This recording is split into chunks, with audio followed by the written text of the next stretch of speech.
ETF index mutual funds నేర్చుకుని stock మార్కెట్లో రాణించాలనుకుంటున్నారా? వెంటనే ఈ నెంబర్కి కాల్ చేయండి.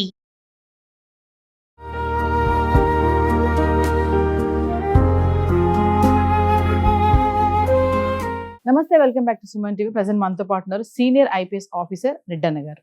నమస్తే సార్. నమస్కారం అండి. సార్, హర్యానా సోనీపత్లో ఆ ఇన్సిడెంట్ మీరు చూసేవాళ్ళు, వైరల్ అవుతుంది వీడియో. ముగ్గురు కూతుర్ని కష్టపడి పెంచి చదివించి వాళ్ళు ఇప్పుడు ఒకళ్ళు యూపీలో, ఒకళ్ళు నేపాల్లో, ఒకళ్ళేమో ముంబైలో సెటిల్ అయ్యారు.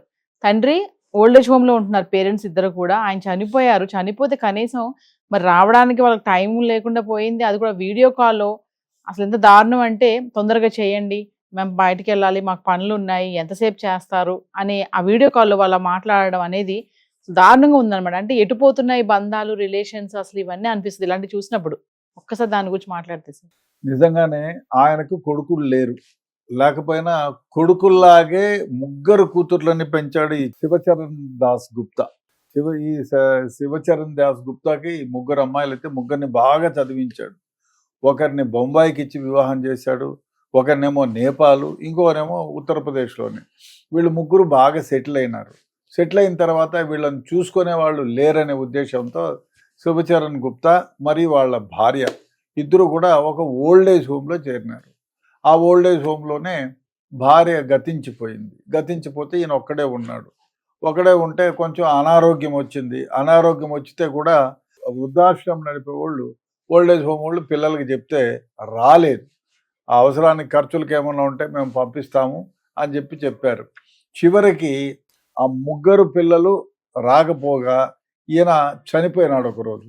అయితే చనిపోతే ముగ్గురు పిల్లలకి ఆ ఓల్డ్ ఏజ్ హోమ్ వాళ్ళు అందరికీ ఇన్ఫార్మ్ చేశారు, అమ్మ మీ తండ్రి చనిపోయాడు, సో సద్గతులు ప్రాప్తించాలి అంటే మీరు ఏదైనా కార్యక్రమాలు చేయాలి. ఎట్లా అంటే, ఒక ఆమెమో లేదు నేను రాలేను, నాకు టైం లేదు, కావాలంటే 5,000 10,000 పంపిస్తానని ఆమె డబ్బులు పంపిస్తానండి.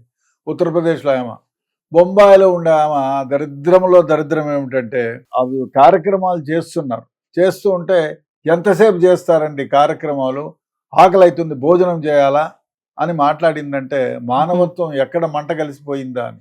నేపాల్లో ఆమె, మాకు చాలా పనులు ఉన్నాయి, తొందరగా చేయండి, ప్రొసీడింగ్స్ తొందరగా కానివ్వండి అంటే, తండ్రి చనిపోతే వచ్చి దగ్గర ఉండి కొరువు పెట్టేదో లేకపోతే పెట్టకపోతే కార్యక్రమాన్ని చూడాల్సినటువంటి బాధ్యత ఉంది. కనీసం ముగ్గురు పిల్లలు, అరే మా తండ్రి వృద్ధాప్యంలో ఉన్నారు, మమ్మల్ని ఇంత కష్టపడి పెంచి పోషించి చదివించి పెద్దవాళ్ళని చేశారు అనే జ్ఞానమన్నా లేక పెళ్ళిళ్ళు చేశారు, సుఖంగా బ్రతుకున్నాం, హ్యాపీగా ఉన్నాం, మా తండ్రి వల్లే కదా ఇదంతా సంభవం. లేదు, ఆ తండ్రి వదిలేసి ఏడన్నా మీ సావండి అని ఆయన లగ్జూరియస్ ప్యాలెస్లో 4 మనుషులను పెట్టుకొని బ్రతకలేదే, లేదు కదా, హ్యాపీగా ఇంకొంతకాలం బతికేవాడు. అట్లాంటిది పిల్లల్ని ముగ్గురిని సెటిల్ చేసి ఏదో వృద్ధాప్యంలో నానా రోగాల బారిన పడి చనిపోతే చూడడానికి రాలేదు. ఆరోగ్యం బాగాలేనప్పుడైనా మా తండ్రిని తీసుకుపోయి చూపించుకోవాలి, అబ్బా ఇంత కష్టపడి మమ్మల్ని పెంచాడు పోషించాడు అనేటువంటి జ్ఞానం లేకుండా ఎథిక్స్ మారల్స్ మర్చిపోయి ఉన్నాడు, చచ్చిపోయిన తర్వాత కార్యక్రమం చూసేదానికి కూడా ఓపిక లేదు. వాడు మేము తిండి తినాలని ఒకరంటే మేము బయటికి వెళ్ళాలి, ఎంతసేపు చేస్తారని చెప్పినారంటే నిజంగా మానవత్వం ఎక్కడ పోయింది? ఇట్లా పిల్లల్ని కనడం ఎందుకు? ఒకవేళ ఆయన బ్రతికి ఉంటే, ఆయన కాకపోయినా ఆయన భార్య బ్రతుకుంటే, ఈ వీళ్ళనా నేను కనింది, వీళ్ళనా నేను పెంచింది, వీళ్ళ కోసమా ఇంత కష్టపడింది. మామూలుగా తల్లిదండ్రులు పిల్లల కోసం జీవితాలను అర్పిస్తారు, ఎంతో కష్టపడతారు. అబ్బా నా కొడుకు ఈ విధంగా కావాలా, నా కొడుకు అది కావాలా, నా అమ్మాయి నా కూతురు ఈ విధంగా ఉండాలి, మంచివాడిని వెతికి వాడు చెడ్డవాడంటే మళ్ళీ కష్టపడుతుంది, ఏమవుతుందో ఏమో అని ఎంతో కష్టపడి పెంచి పెళ్ళిళ్ళు చేసి వాళ్ళ బాగోగులు చేసి, వీడేమో తినకుండా ఒకరోజు తింటే ఒకరోజు తినకుండా పొట్ట కట్టుకొని పిల్లల్ని వృద్ధిలోకి తెస్తే చివరి అంకెంలో తండ్రి చనిపోయే సమయంలో పిల్లలు చూసుకోవడానికి రాలేదు. అబ్రాడ్లో ఉన్నారు చాలామంది, డబ్బులు పంపిస్తాము చూసుకోండి, చనిపోయిన తర్వాత వస్తాములే, మాకు వచ్చేదానికి లీవ్ దొరకలేదండి, మీరే కార్యక్రమం చేసి వీడియో తీసి మాకు పంపించండి. ఎంత దారుణం! వాళ్ళు మళ్ళీ అస్థికలు కూడా గంగానదిలో కలిపేయండి అని కూడా చెప్పారంట సార్. దరిద్రం అంతకంటే ఏముందండి? ఇట్లాంటి హృదయ విదారకమైనటువంటి గాథలు విన్న తర్వాత అబ్బా పిల్లల కోసం మనం ఇంత అవసాట్లు పడుతున్నాం, అవసరమా అని అనిపిస్తుంది.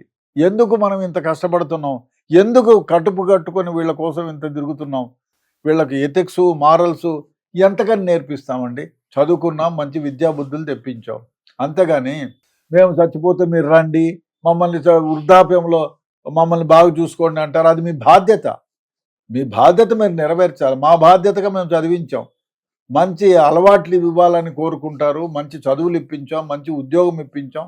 అంతకంటే ఏం జరుగుతారు ఏ తల్లిదండ్రులైనా.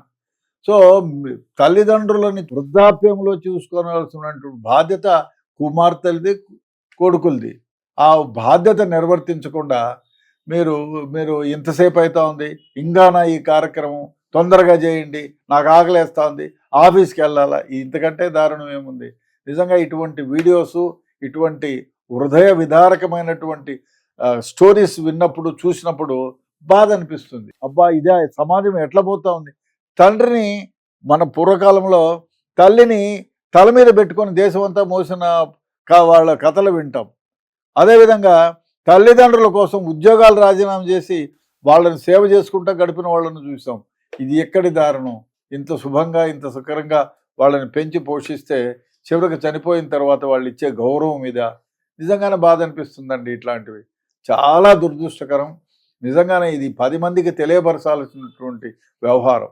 తల్లిదండ్రులు ఏ విధంగా చాలామంది వృద్ధాప్యంలో ఇప్పుడు అమెరికాకు, వేరే కంట్రీస్కి, ఇతర దేశాలకు పోయిన వాళ్ళు బాగా ఉన్నతమైన స్థితిలో ఉండి కూడా వాళ్ళు ఒంటరిగా ఉండలేక, సమయానికి వండుకోలేక, ఓపిక లేక, వాళ్ళ ఆరోగ్యం క్షీణిస్తూ పోతే వాళ్ళు పని చేసుకొని ఓపిక లేక ఈ ఓల్డేజ్ హోమ్లో చేరితే పిల్లలు చూసేదానికి రారు, అనారోగ్యంతో చనిపోతే ఇప్పుడు జరిగింది ఇట్లా జరుగుతోంది. నిజంగా వీళ్ళకి ఎథిక్స్ మారల్స్ గురించి ఇవాళ నువ్వు తల్లిని చూడడానికి రాలేదు, రేపు పొద్దున్నే నువ్వు బ్రతికుండగానే చంపేయండి మా అమ్మ మా నాయన ఆస్తి కోసం అనే పరిస్థితులు ఏర్పడతాయేమో. ఎందుకంటే మారల్స్ కొరబడిపోతున్నాయి ఈ ప్రపంచంలో. పోను ఎథిక్స్ మారల్స్ కొరబడిపోతున్నాయి. ఇట్లాంటి సంఘటనలు ఇంకా ఎన్ని వినాలో అని బాధ అనిపిస్తూ ఉంటుంది. Thank you.